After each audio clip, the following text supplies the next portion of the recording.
Ah, the 70s, a time before cell phones, hip-hop, and the three-point line in the NBA. A time when the sounds of disco, rock, soul, and jazz music filled the speakers of radio stations of American citizens across the country. A time of vibrance, flamboyance, and fashion, but also a time of confusion, deep-rooted corruption, and hard-fought civil rights struggles. This was the era that a rising new franchise known as the Milwaukee Bucks would spend its earliest years playing in. After drafting a UCLA superstar Lou Alcindor in only the second year of the team's existence, the young new team instantly emerged as a basketball powerhouse. Lou Alcindor would eventually change his name to Kareem Abdul-Jabbar and become one of the greatest players in NBA history. In 1971, just the second year of Big Lou's career, he teamed up with an aging Oscar Robertson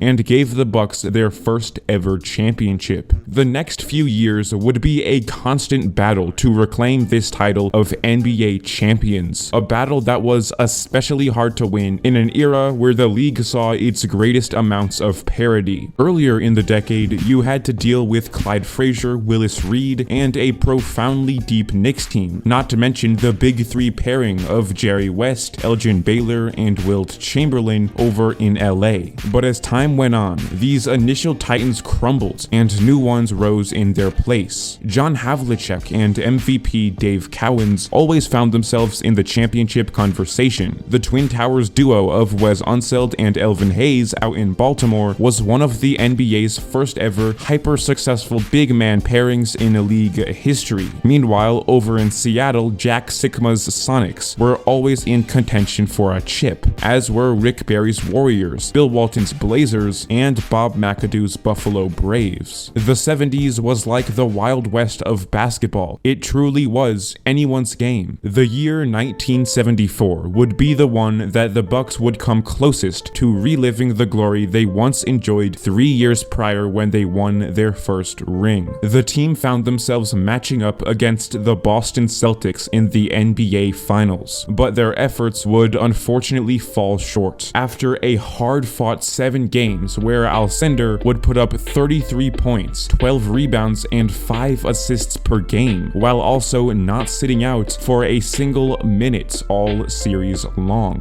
This would be the last time the Milwaukee Bucks would make the finals for the next 46 years. Now, in 2021, we see them finally make their third ever trip to the finals, in a decade that shares almost zero similarities to the 70s. The last time the Bucks were this good, you probably didn't exist. Hell, maybe even your parents didn't. Let's travel back to the year 1974 and see just what the world was like the last time the Milwaukee Bucks made the finals. Ladies and gentlemen, this is your pilot speaking. Buckle your seatbelts. This time machine is ready for liftoff. Welcome to 1974. Richard Nixon is currently the president. The World Trade Center has just opened up. Hope nothing bad happens there. And a gallon of gas costs 53 cents. Velour jumpsuits are the top-selling item in men's fashion, while females don fur coats and caps. The likes of Billy Joel, ABBA, Elton John, and Stevie Wonder are amongst the top-selling artists of the year. And Rock'em Sock'em Robots have become the most recent craze for young children. Although the Bucks making the finals is pretty cool, the country mainly has something else on their minds. What in the world is going to happen to their president? Following a break-in at the Democratic Party headquarters that would soon be remembered as the Watergate scandal, President Nixon was facing an impeachment trial that was almost guaranteed to kick him out of office. So, to avoid the controversy, Nixon resigned on August 9th, 1974, just 3 months after Milwaukee lost Game 7 of the NBA Finals. His vice president, Gerald Ford, became the country's new leader despite nobody ever electing him.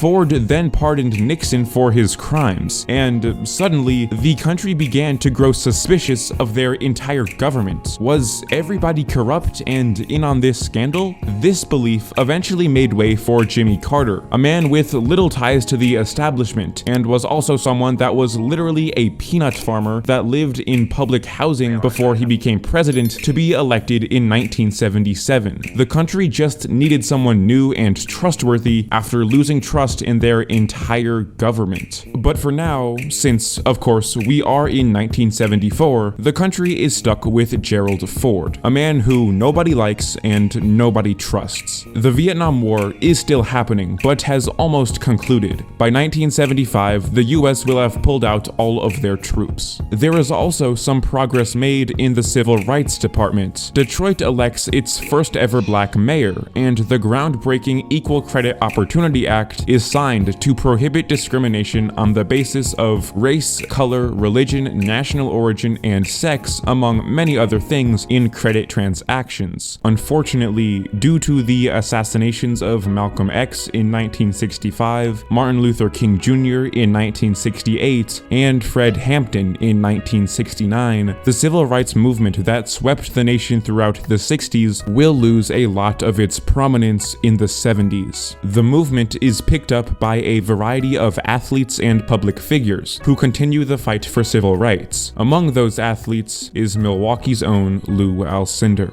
Now, let's widen this scope and truly look at where the world was by the year 1974. By April of this year, the world's 4 billionth child is born. That same month, a tornado outbreak kills 319 people in the United States. Then, Portugal has a military coup and, as a result, restores democracy. India successfully test launches its first ever nuke.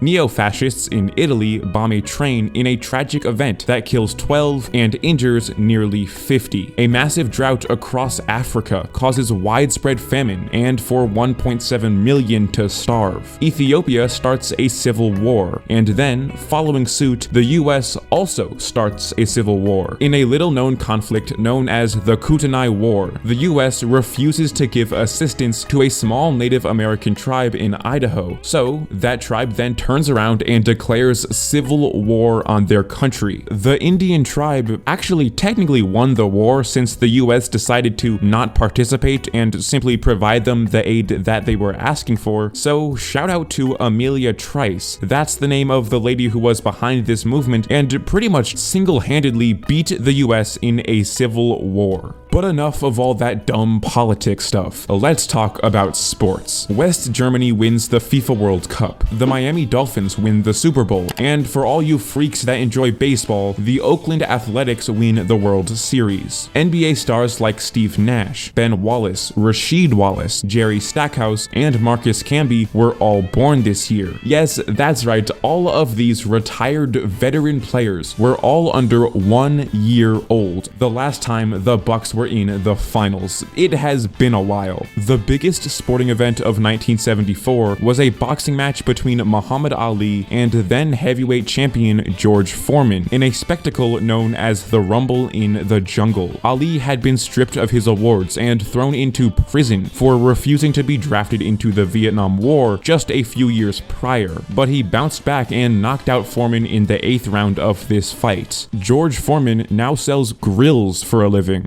I guess the message behind all this is, well, an opportunity like making the finals doesn't come around too often. It doesn't seem like a massive deal that the Bucks made the finals, I get that, but they really had to wait 46 freaking years to ever make it back to the promised land. Many teams have had to wait even longer. The NBA finals are a big deal because of what it takes to get there, and us NBA fans shouldn't underestimate how much of an achievement making the finals actually is. Now, at the time of this recording, the Bucks are down 2-1, but this series is definitely still anyone's game. Let me know who you think is gonna win the series in the comments below, and be sure to subscribe if you enjoyed this video. As a smaller creator, I truly do appreciate each and every one of my subscribers. And while you're at it, hey, why don't you buy a George Foreman grill for me?